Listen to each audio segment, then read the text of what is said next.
여호와께서 주위의 모든 원수를 무찌르사 왕으로 궁에 평안히 살게 하신 때에 왕이 선지자 나단에게 이르시되 볼지어다 나는 백향목 궁에 살거늘 하나님에게는 휘장 가운데에 있도다.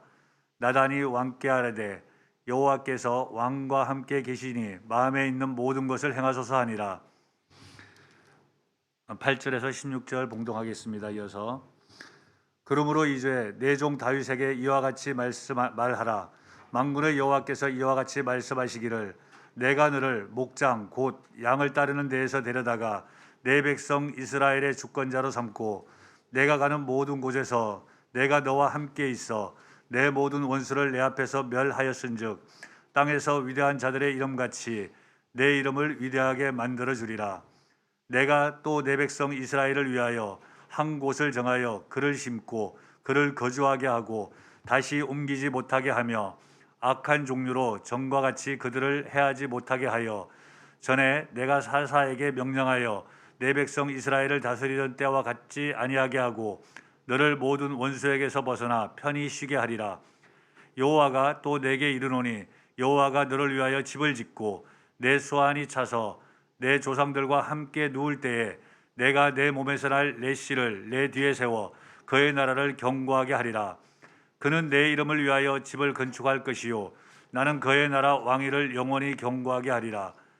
나는 그에게 아버지가 되고 그는 내게 아들이 되리니 그가 만일 죄를 범하면 내가 사람의 매와 인생의 채찍으로 징계하려니와 내가 내 앞에서 물러나게 한 사울에게서 내 은총을 빼앗은 것처럼 그에게서 빼앗지는 아니하리라. 내 집과 내 나라가 내 앞에서 영원히 보존되고 내 왕위가 영원히 견고하리라 하셨다 하라. 아멘. 오늘 사무엘하 7장 1절로부터 3절이 주된 요절인데요. 한번 따라 봅시다. 나는 백향목 궁에 살거늘 하나님의 궤는 휘장 가운데 있도다. 예, 지금 이 다윗이 고백을 하게 되어지는 그리고 이 마음의 고백의 말씀이 있기 이전의 모습에 보면 이렇게 있습니다. 왕으로 궁에 평안히 살게 하신 때에, 궁에서 다윗이 평안한 삶을 살 때에 그때 다윗의 마음에 어떤 마음이 들었느냐? 지금 이 본문 읽어 함께 나눴던 나는 백향목 궁에 살거늘 하나님의 궤는 휘장 가운데 있도다. 예, 살면서 누군가에게 감동을 주거나 또 누군가로부터 감동을 받았던 경험이 있으려 봅니다. 또 가정에서 남편과 아내 사이도 마찬가지겠지요. 사랑하는 남편으로부터 프로포즈를 처음에 받을 때, 또 그 아내를 처음 보게 된 총각의 입장에서 우리는 서로 간에 어떠한 교감을 통해서 감동을 받고 또 감흥을 받기도 할 것입니다. 자녀가 처음 태어날 때 그 자녀를 양육할 때도 감동이 있을 수 있고요. 그런가 하면 우리가 서로 살아가면서 공동체 안에서도 그런 감동의 여지가 언제든지 있을 수 있습니다. 그런 감동을 받아본 사람은 그게 얼마나 짜릿하고 행복하고 그리고 그 순간이 얼마나 좋은지 모릅니다. 그런데 오늘 이 다윗의 이 고백을 통해서 하나님의 참 감동을 깊이 받았구나라는 것을 우리는 볼 수가 있습니다. 단 한마디예요. 그렇게 길지도 아니하고 많은 구사를 사용하지도 아니했고 다윗이 이렇게 말하지요. 나는 백향목 궁에 살거늘 하나님에게는 휘장 가운데 있도다. 이 한마디에 하나님의 감동의 역사는 대단했습니다. 자, 오늘 8절부터 16절까지가 이 한마디를 통한 하나님의 감동의 퍼레이드가 나오기 시작하는데 전체 세부적으로 따지면 10몇 가지가 넘어요. 근데 그것을 좀 더 간략하게 좀 줄여보면 이렇게 볼 수 있지요. 하나님이 이 한마디에 어떠한 감동을 받고 어떻게 다윗에게 축복하고 있느냐, 어떠한 복을 함께 하느냐? 왕이 되게 한 후 위대한 이름으로 너를 만들어 놓겠다. 너를 내가 이스라엘 가운데 왕으로 삼고 주권자로 삼고 그리고 내 이름을 위대하게 만들어내겠다. 어떻게 보면 그 이름의 출세지요. 여러분, 여러분의 이름이 대한민국 모든 사람들이 알고 기억하고 있을 만큼 그렇게 된다면 어떨까요?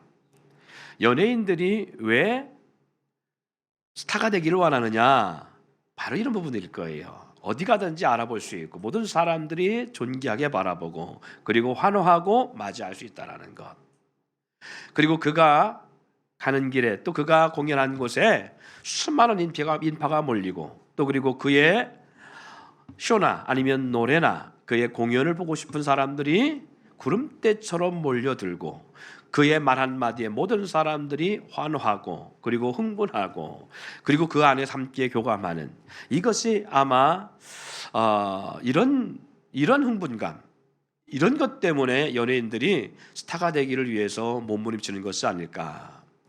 사랑하는 성도 여러분, 마치 그런 것처럼 다윗을 하나님 어떻게 하겠다느냐? 내 이름을 위대하게 만들겠다라는 거예요. 모든 이스라엘로 하여금 또 그리고 그 당시 때의 모든 사람들로 하여금 내 이름을 알만하게 하겠다는 거예요. 할렐루야.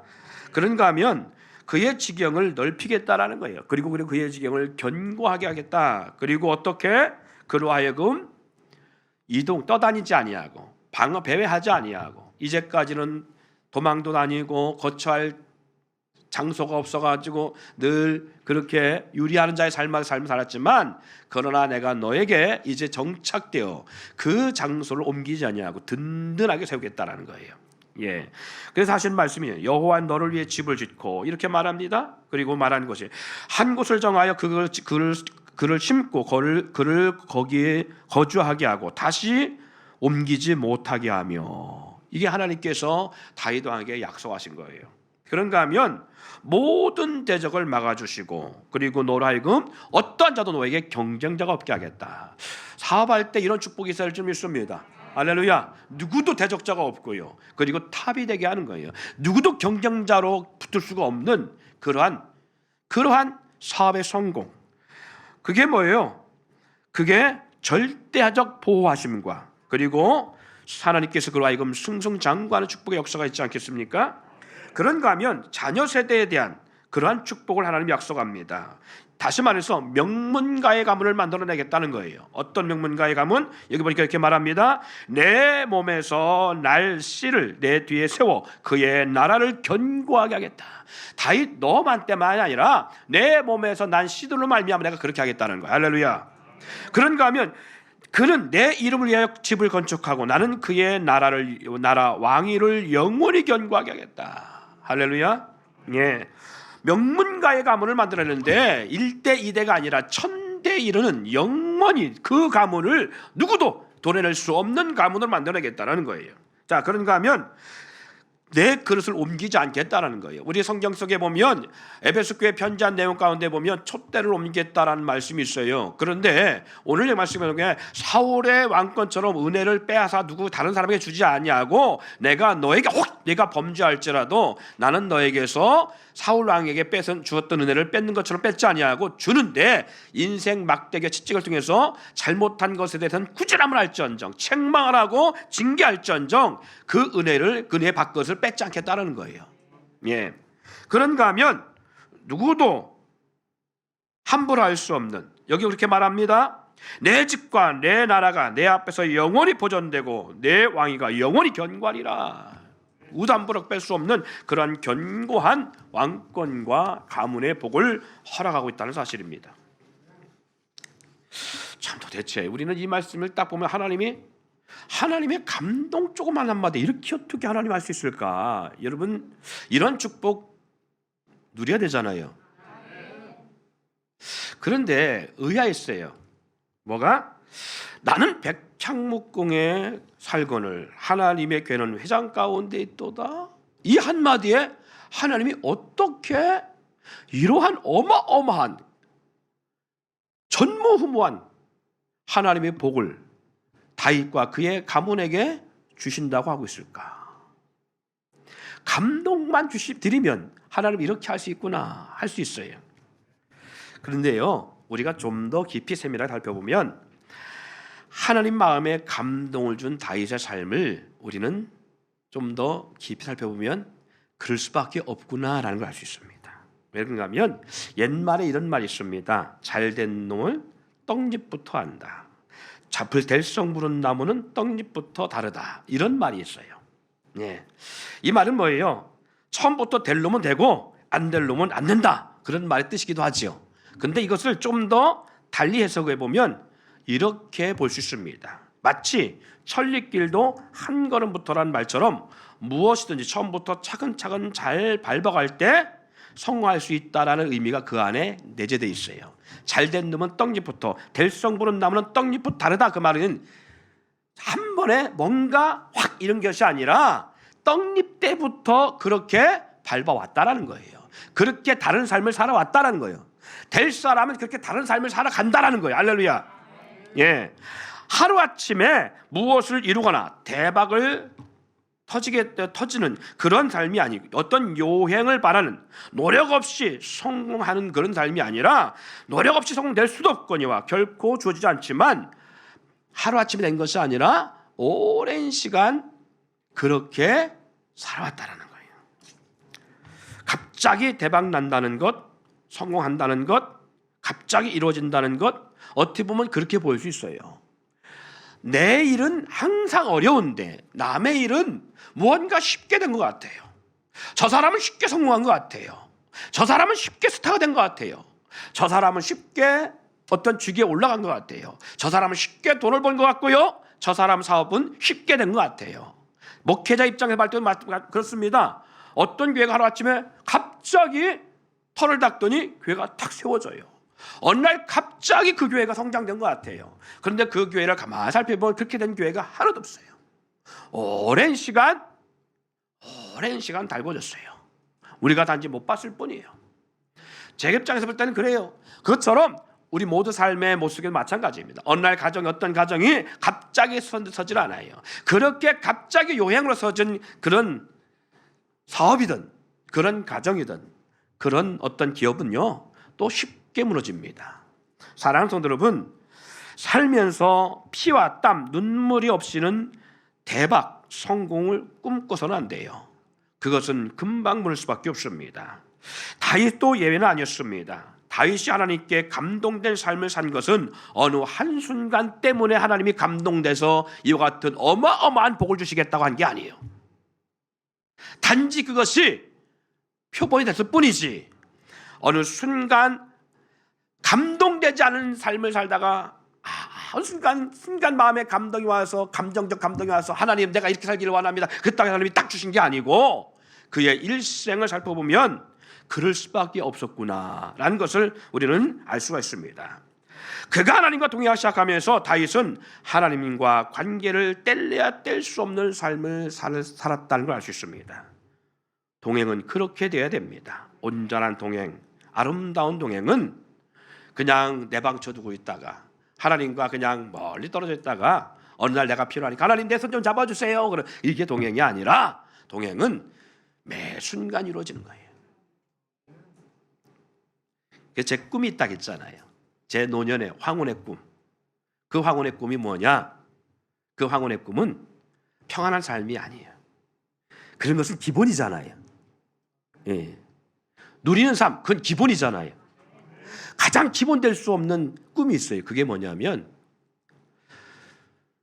황혼이 넘어가는 들녘에서 벤치에 앉아 함께 살아온 반려자의 손을 잡고 아내의 손을 잡고 오손도손 속삭이며 대화하며 그 평안한 저녁을 맞이하는 그 노년의 삶이 제 꿈이라고요.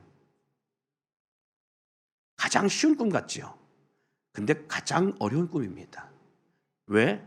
제가 반평생을 살아보니까 죄송합니다. 연세 드신 분들 앞에서 살아보니까 어느 날 아내와 친밀함의 역사는 따로 떨어져 살다가 네 방 내 방 살다가 각 빵 쓰다가 일주일 내내 몇 마디 말도 않고 살다가 갑자기 친밀해지는 법은 없어요.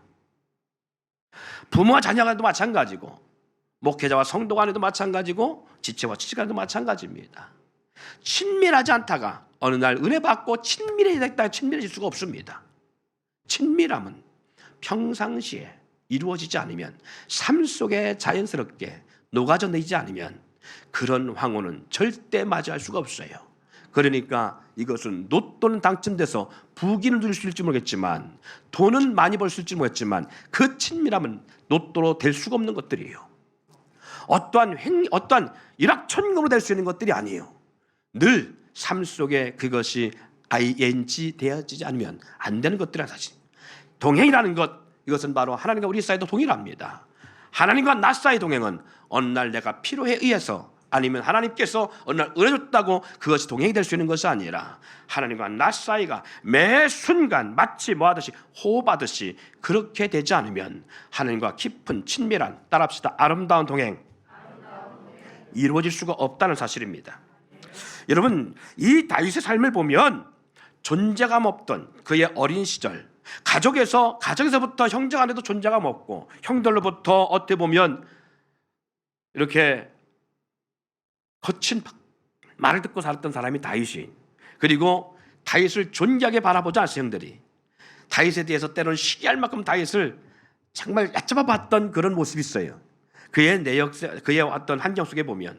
그래서 심지어는 사무엘 선자가 사울 왕을 대신해서 왕위를 세우기 위해서 기름 부으러 그 다윗의 집안, 다시 말해서 이세 집안에 왔음에도 불구하고, 다른 모든 형제는 불렀을 불구하고 이 다윗, 막내로 자라나는 이 다윗은 부르지 않았습니다. 뭐라고 했었냐? 아버지의 양떼를 들여서 치고 있었어요. 그 정도로 가정에 존재감이 없었던 사람이 다윗입니다. 그럼에도 불구하고 다윗은 주어진 일에 최선을 다하며 생명을 귀여길 줄 아는 사람이었어요. 나 같으면 형제들도 나를 이렇게 무시하고, 아버지도 나를 귀여기지 아니하고, 오직 큰 형들과 둘째 형, 셋째 형, 잘난, 장남, 차남, 셋째만 이렇게 우선 세우고 있는데, 나에 대해서 이렇게 존재감을 주지 않고 있는데, 내가 뭐하러 아버지 양떼를 그렇게 귀하게 돌보겠어? 아버지 양떼가 어린 양이 사자나 곰이 삼킬 때에, 그리고 그를 발톱으로 삼킬 때에 내가 뭐하러 생명날 던져가면서 그 어린 양을 구해? 한두 마리도 아니고 아버지 양떼가 이렇게 많은데 하고 그거에 대해서 소홀히 할 수 있는데, 다윗은 그렇지 않았다는 사실입니다. 어린 양이라 할지라도 이 다윗은 아버지의 약물에 대해서 목동으로서 최선을 다해 돌보고, 사자의 입에서 사자의 코털을 잡고 그 아가리를 벌려서 양을 끄집어내는, 생명을 내놓고 아버지의 양떼를 돌보는 그러한 삶을 사는, 최선을 다하는 삶을 살았어요. 외로운 양치기로서 들녘에서 누구랑 대화할 수도 없는 그런 가운데 다윗은 한 것이 뭔지 아십니까? 그 양떼를 돌보며 하나님과 친밀한 교제를 나눴습니다. 시편 23편 한번 해볼까요? 시작. 여호와는 나의 목자시니 내가 부족함이 없으리로다. 할렐루야. 그가 나를 푸른 초장과 쉴만한 물가로 인도하신다는 이 시가의 내용처럼, 다윗은 그가 목자로서 양을 돌볼 때에 하나님이 지금 나를 이렇게 돌보시는구나, 목자가 양을 돌보지 않으면 안 되는 것처럼, 목자 없는 양은 존재할 수 없는 것처럼, 살아갈 수 없는 것처럼, 하나님이 없는 세상은 존재할 수 없고, 하나님이 계시지 않다면 내 인생도 양무리처럼 어느 순간 대적의 무리로 인해서 내 생명이 끝날 수도 있구나, 오직 하나님의 보호하심 없으면 안 되는구나, 이것이 다윗의 고백 속에 흘러있잖아요. 그러기에 그는 어릴 때 양을 치면서 불구하고 하나님과 깊은 친밀함을 가지고 있었던 거예요. 그런가 하면 블레셋과 전쟁에서 하나님을 조롱하는 그 대적의 군대를 보며 군인이 아닌 신분, 아버지의 심부름으로 단지 전쟁터에 왔음에도 불구하고 그 블레셋이 하나님의 백성과 할례받지 않은 그들이 하나님의 백성과 하나님을 조롱하고 멸시하고 욕하는 그것을 참지 못해 거룩한 분노를 가지고 그 분노를 드러내고 그 물맷돌을 가지고 블레셋 장수인 골리앗을 쓰러뜨리는 역사를 만들어냅니다. 사랑하는 성도 여러분, 우리 가운데는 하나님의 욕먹는 것에 대해서 얼마나 분노하고 있습니까? 하나님에 대해서 조롱하는 것에 대해서 우리는 얼마나 분노하고 있느냐. 누군가 교회에 대해서 조롱할 때에 우리는 어느 편에 서 있습니까? 같이 조롱합니까? 아니면 그를 향하여 마치 다윗처럼 이 세대 코로나가 교회에 대해서 시탄하고 있을 때 우리는 누구 편에 있나요? 맞아, 우리 교회가 문제야 이러고 있습니까? 아니면 교회가 뭘 잘못했는데 하고 이 골리앗처럼 우리는 그러고 있나요? 사랑하는 성도 여러분,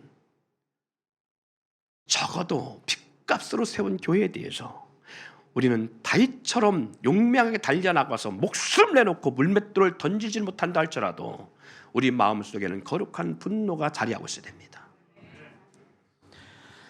원수된 사울 왕으로 말미암아 그가 수없이 죽기를 받고 10수년을 집을 잃고 바요하고 나그네처럼 산과 들로 동굴로 그리고 이방 나라로 대적의 나라로 도피해 다니는 가운데 있음에도 불구하고 몇 번의 사울을 죽일 수 있는 기회가 줬음에도 불구하고 이 다윗은 하늘부터 기름 부은 세움을 받은 왕이라는 이유 때문에 그 사울 왕을 머리털 하나 상하지 아니하고 그를 대적하지 않았습니다.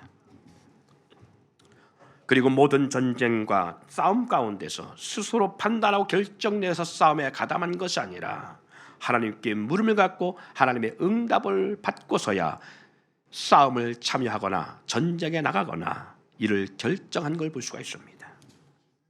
마치 사람과 대화하듯 매사 언행심사 모든 문제를 하나님께 묻고 응답받은 후에 이를 행한 그 삶의 역사를 보면 다윗은 하나님과 관계 속에서 어느 순간도 갑자기 친밀하거나 감동을 드린 삶인 것 그런 삶이 아닌 어릴 적부터 마치 삶의 호흡처럼 하나님과 동행하며 친밀한 삶을 살았다는 걸 볼 수 있어요.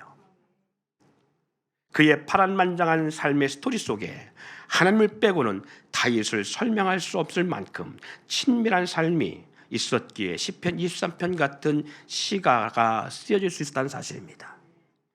뿐만 아니라 시편이 총 150편이 우리가 성경 속에 시편이 기록되어 있는데 그런데 그 가운데 다윗의 시가가 무려 73편이나 차지하고 있습니다.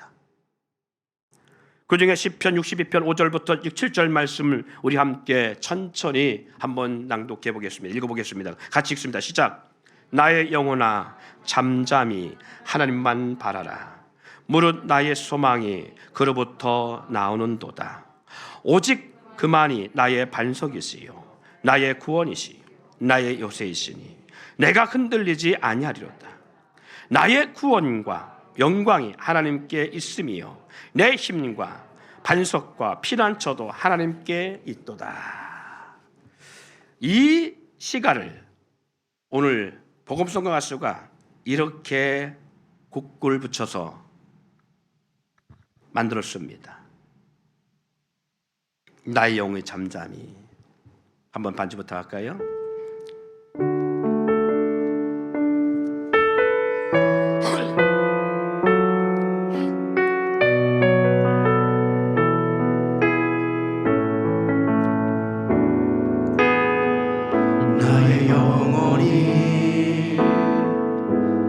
잠잠히 하나님만 바라며 나의 구원이 그에게서 나의 구원이 그에게서 나는도다. 나의 영혼아 잠잠히 하나님만 바라라. 나의 영혼아 잠잠히 하나님만 바라라. 나의 소망이 저에게서 나의 소망이 저에게서 나는도다. 오직 주만이 나의 반석 나의 구원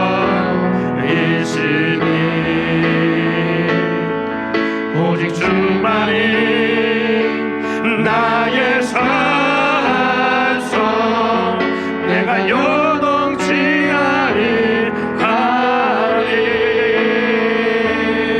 할렐루야.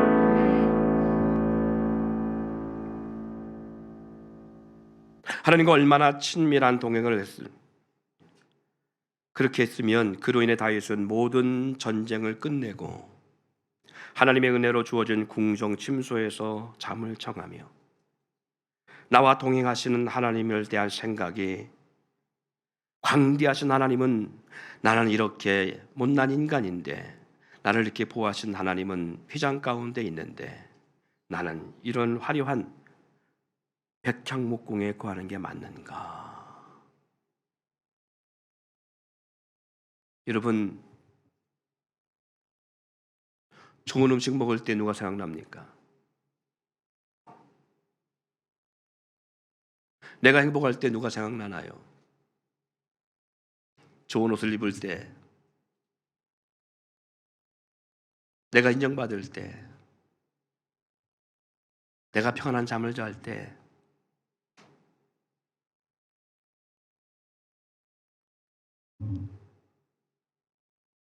아름다운 곳을 거닐 때, 맛있는 음식이 있는 집을 들려서 음식을 먹을 때, 여러분 누가 생각나나요?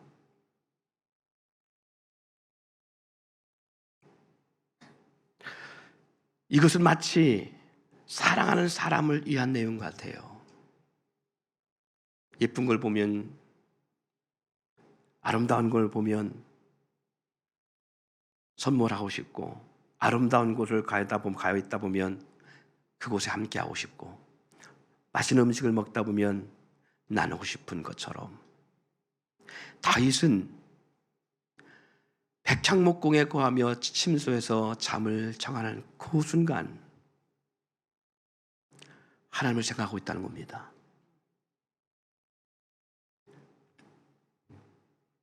얼마나 깊은 사랑이 있었으면 하나님을 향한 주옥 같은 시를 그렇게 많이 쓸 수 있고 지을 수 있을까요?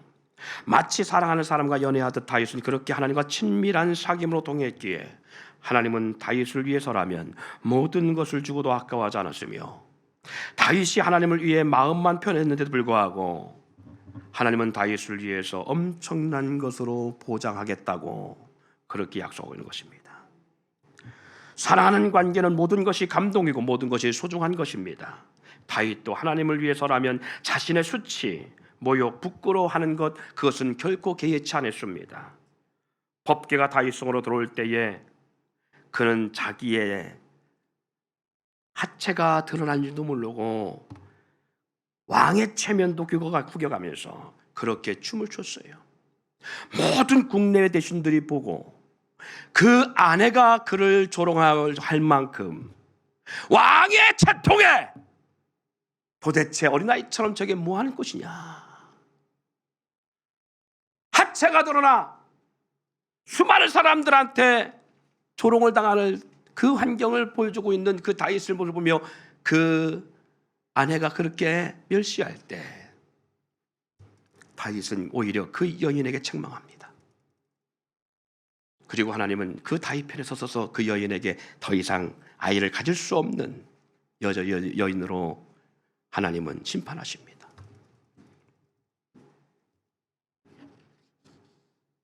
사랑하는 성도 여러분, 하나님을 얼마나 오래 알고 있느냐, 그것이 중요한 게 아니에요. 얼마나 하나님과 친밀한 동행을 하느냐가 중요하다는 사실을 인지할 수 있기를 소망합니다.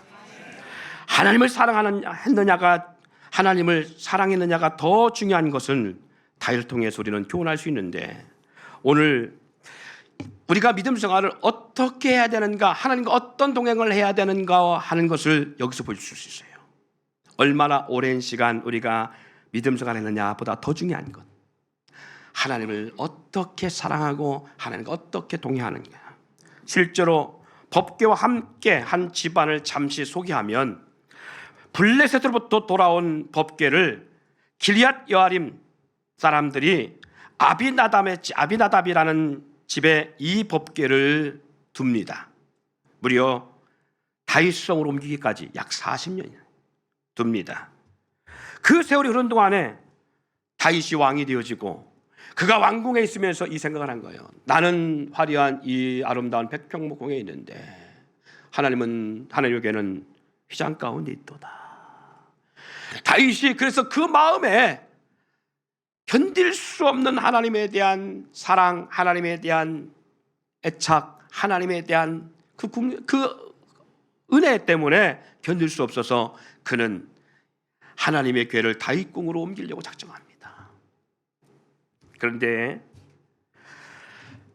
법궤를 가지고 이동하는 순간에 일이 벌어집니다. 우리가 잘 아는 대로 법궤를 수레 싣고 옮기는 와중에 소가뜸으로 그만 아비나답의 아들 우사가 그 법궤 수레에서 법궤가 떨어질 거에 대한 염려 때문에 잡았다가 죽게 되는 사고가 벌어집니다. 그래서 더 이상 다윗 왕도 그 용납을 아니하고 왕궁에 들어오는 걸 허락지 아니하고 3개월 동안 이 법궤를 다른 장소에 두는데 오벳 에돔의 집에 3개월 동안 법궤를 둡니다. 하나님의 궤를 3개월간 둔 오벳 에돔의 집에 놀라운 변화가 있어집니다. 하나님은 이 오벳 에돔의 집에 복을 주시는데 이 복을 받다는 소리를 듣고서야 다시 법궤를 다윗성으로 옮기는 일을 시작합니다. 사랑하는 성도 여러분, 사무엘상 7장 1절 2절에 보니까 이렇게 말합니다. 길앗 여림 사람들이 와서 여호와의 궤를 옮겨 산에 있는 아비나답의 집에 들여놓고 그의 아들 엘리야사를 거룩하게 구별하여 여호와의 궤를 지키게 하였더니 궤가 길앗 여림에 들어간 날로부터 20년 동안 오래 있은지라 이스라엘 온 족속이 여호와를 사모하니라 했습니다. 그리고 사무엘하 6장 3절 보니까 그들이 하나님의 궤를 새 수레 싣고 산에 있는 아비나답의 집에 나오는데 아비나답의 아들 우사와 아효가 그 새 수레를 모니라. 이어서 11절 12절 이것은 오벳에돔에 대한 이야기입니다. 여호와의 궤가 가데스 사람 오벳에돔의 집에 석 달을 있었는데 여호와께서 오벳에돔과 그의 온 집에 복을 주시니라. 어떤 사람이 다윗 왕에게 이르되 여호와께서 하나님의 궤로 말미암아 오벳에돔의 집과 그의 모든 소유에 복을 주셨다 한지라. 다윗이 가서 하나님의 궤를 기쁨으로 메고 오벳에돔의 집에서 다윗성으로 올라갈세. 할렐루야. 여러분 역가정 보면 잘 모릅니다. 도대체 뭐가 이럴 수 있어요. 그런데 놀라운 것은요, 사무엘하 6장 6절로 8절에 그들이 나곤 타작마당에 이르러서는 소가 띠므로 우사가 손을 들어 하나님의 궤를 붙들었더니 여호와 하나님이 우사가 잘못함으로 말미암아 진노하사 그를 그곳에서 치시니 그가 거기서 하나님의 궤 곁에서 죽으니라. 여호와께서 우사를 치심으로 다윗이 분하여 그곳에 베레스 우사라 부르니 그 이름이 오늘까지 이르니라. 사랑하는 성도 여러분, 이게 뭐가 잘못된 거예요? 할 수 있습니다. 아니 궤가 수레에서 떨어지려고 하는 걸 잡은 게 뭐가 문제야? 그런데 하나님은 이 우사를 그 자리에서 죽여버리십니다. 뭐가 문제예요? 여러분, 궤는 누구의 상징입니까? 하나님의 상징입니다. 궤를 옮긴다는 것은 하나님과 동행하고 있는 거예요. 자, 그러면 하나님은 어떤 분이십니까? 만물의 창조자입니다. 인간을 지으신 분이에요. 무예수를 창조한 자 하나님이십니다. 모든 왕의 왕이에요. 모든 신 중에 뛰어난 주님이십니다. 할렐루야. 왕권과 부귀와 영화, 정사 모든 것들을 하나님 만드셨습니다. 그런 하나님을 지금 어디 싣고 간다고요? 수레에 싣고 간다는 거예요. 수레는 뭘 싣는 겁니까? 짐을 싣는 거예요. 구약 성경에서 모세를 통해 하나님께서 명령한 것이 있는데 반드시 궤는 어떻게 옮기라겠어요? 그렇지요. 정한 족속, 정한 사람들에게 어깨에 메고 옮겨야 됩니다. 그런데 지금 어떻게 옮기고 있다고요? 새 수레에. 그냥 수레가 깨끗하면 되겠지? 아니요. 결국은 하나님을 뭐 취급하는 거예요? 짐짝 취급하고 있는 거예요. 20년, 40년을 아무리 하나님의 궤를 모시고 있었다 할지라도 하나님을 어떻게 취급하고 있으면 안 된다고요? 짐짝 취급하면 안 된다고요. 필요할 때만 하나님, 필요 없을 때는 하나님 계시는 안 계시는 상관도 없고 하나님에 대한 것들에 대해서 외면해 버리다가 내가 필요할 때만 하나님을 찾는 다르지 않아요. 블레셋과 전쟁 가운데서 법궤를 빼앗긴 적이 있었습니다. 전쟁에 몰리니까, 수세에 몰리니까 행한 취한 일이 뭐냐? 그 법궤를 메우가 전쟁에 법궤를 가지고 갑니다. 그래서 결국 법궤를 빼앗긴 역사가 일어났었어요. 그러다가 다시 법궤가 돌아오는 역사를 만들어내시죠. 사랑하는 성도 여러분, 오늘 우리가 하나님을 경외하고 하나님과 동행할 때 그렇게 하고 있지 않느냐? 그러면 하나님이 지금 어디 계시느냐? 너희 안에 거하시느냐? 하나님이시라고 하십니다. 너희 안에 거하시는 하나님이시니, 내 안에 계신 하나님, 우리와 함께 하신 하나님인데 우리는 그 하나님을 어떻게 취급합니까? 오벳 에돔처럼 취급합니까? 아니면 여기에 아비나답처럼 취급하고 있느냐는 거예요.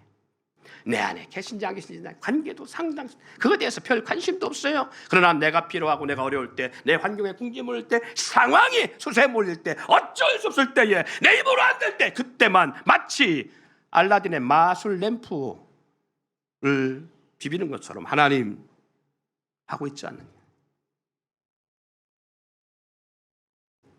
여러분, 다윗을 보니까 다윗은 그렇게 하나님을 섬기지 않았다는 거예요. 매사의 모든 순간에 하나님과 교제하고 하나님과 나누고 그의 삶의 호흡처럼 하나님과 친밀한 동행을 했다는 거예요. 얼마나 오랫동안 믿느냐, 얼마나 하나님과 동행했는가 보다 얼마나 하나님을 온전히 경외하며 하나님의 마음에 감동을 주는 삶으로 하나님과 친밀함을 사는가가 중요하다는 사실입니다. 타성해지는 신앙생활은요, 오히려 하나님을 만홀히 여기는 삶이 될 수 있습니다. 마치 아비나답처럼 하나님을 만홀히 여겨서 그 권위를 묵살하고 그 존귀한 하나님을 상징하는 법궤를 속아끄는 술에 싣고 가는 어리석은 삶. 결국 그 같은 것이 소가 띠므로 왜 뛰었어요? 하나님이 책망하 뛰었지요. 하나님이 진노한 역사잖아요. 결국 법궤를 잡게 되어져요. 그 중에 하나를 하나님 심판하시는 거예요. 사랑하는 성도 여러분, 마치 타성해지는 신앙은 아비나답의 집안처럼 그렇게 될 수밖에 없어요. 여호와 하나님을 경외하는데 오히려 축복받는 것이 아니라 마치 저주받은 것처럼 죄송합니다. 저주받은 것처럼 그렇게 될 수 있다는 거예요. 선민 이스라엘이 여호와를 경외한다 했으나 그러나 마치 하나님부터 저주받은 것처럼 민족이 전여전에 흩어져서 로마로부터 이스라엘이 패망하여지고 모든 유대인들은 전 세계에 흩어져서 포토피플이 되어지는 것처럼 그렇게 흩어져서 이스라엘이 2000년 가깝게 이 세상의 어떤 민족보다도 가장 처참하고 비참한 현실의 삶을 수많은 유대인들이 학살당하는 비참한 삶의 역사가 이루어졌습니다. 왜? 마치 아비나답처럼 하나님을 경외한 것이 아니라 하나님을 가지고 갖고 놀았어요.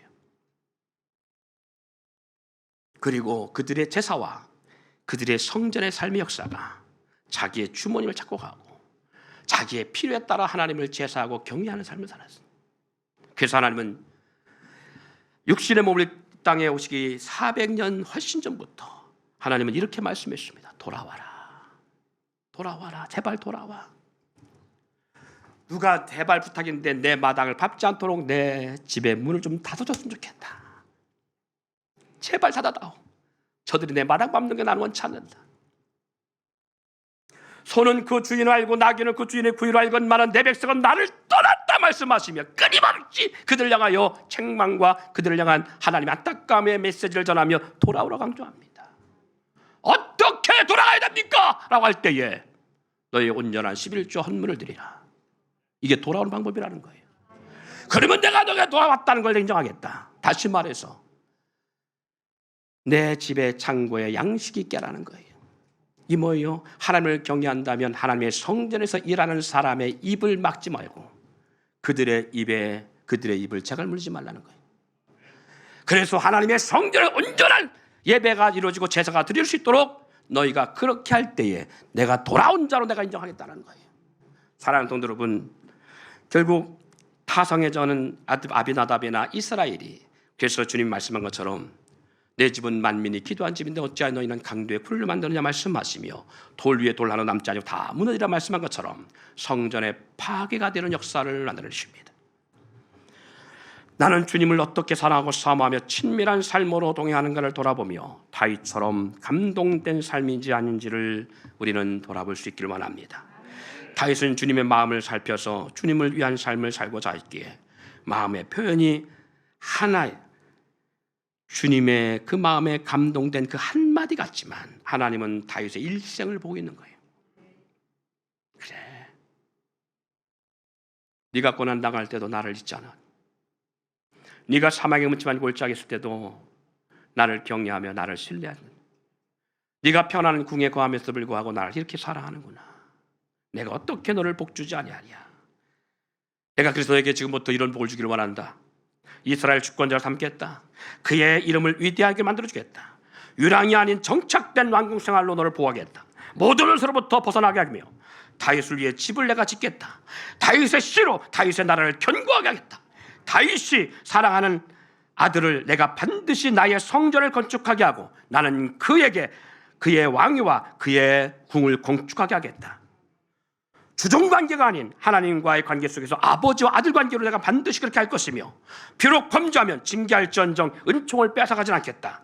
그의 집과 그의 나라를 영원히 보존하고 왕권이 견고하게 하겠다. 내가 반드시 약속하겠다. 이것이 하나님이 다윗과 맺은 약속입니다.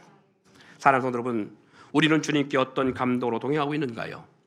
아름다운 동행은 말로만 하는 것이 아니라 우리의 삶에 그렇게 살아가야 될 줄 믿습니다. 다윗이 하나님을 감동된 행동을 통해 그의 자녀와 그의 가문이 복을 받았다면 아버지 한 분의 감동이 자녀 때에 물론 가문이 복을 받는 명문가의 가문을 만들어냈다는 사실을 우리는 알 수가 있습니다. 더 나아가 예수 그리스도가 다윗의 가문과 왕권으로부터 오시고 그로 인하여 영원한 그리고 영원히 보존되는 나라와 가문과 왕위가 됐음을 우리는 볼 수 있습니다. 사랑하는 성도 여러분, 우리는 하나님과 동행하며 어떤 감동이 되는 동행의 삶을 살까요? 하나님이 오늘 우리에게 원하시는 감동된 동행의 삶은 두 가지입니다. 첫 번째, 천하보다 귀한 한 영혼을 전도하는 삶. 또 한 가지는 공동체를 위해 함께 나누며 사랑하는 삶. 왜요? 예수님이 이 땅에 오신 이유, 그리고 예수님이 12제자를 세우신 이유는 그의 나라와 의를 위함이었습니다. 전도와 사명, 그리고 피로 세우신 공동체를 위한 삶이 그 본질입니다. 12제자로 시작한 공동체는 예루살렘 초대교회 공동체 하루에 7,000명씩 들어오는 역사를 났어. 그리고 그 공동체 안에서 이루어진 것은 저들이 함께 모여 떡을 떼며 기쁨과 순전한 마음으로 서로 교제하며 음식을 나누고 기도하기 힘쓰며 하나님의 나라를 위해서 저들이 마음을 같이 하는 삶을 살았다는 거예요. 그와 같이 자기 재산과 물질을 나누며 공동체를 위한 감동됨을 살아가는 삶, 이것이 오늘 이 세대에 하나님의 마음에 감동을 주는 친밀한 삶임을 잊지 않기를 원합니다. 마지막으로 마태복음 25장 40절 말씀 한 절만 읽고 마치려고 합니다. 임금이 대답하여 이르시되 내가 진실로 너희에게 이르노니 너희가 여기 내 형제 중에 지극히 작은 자 하나에게 한 것이 곧 내게 한 것이니라 하시고. 아멘.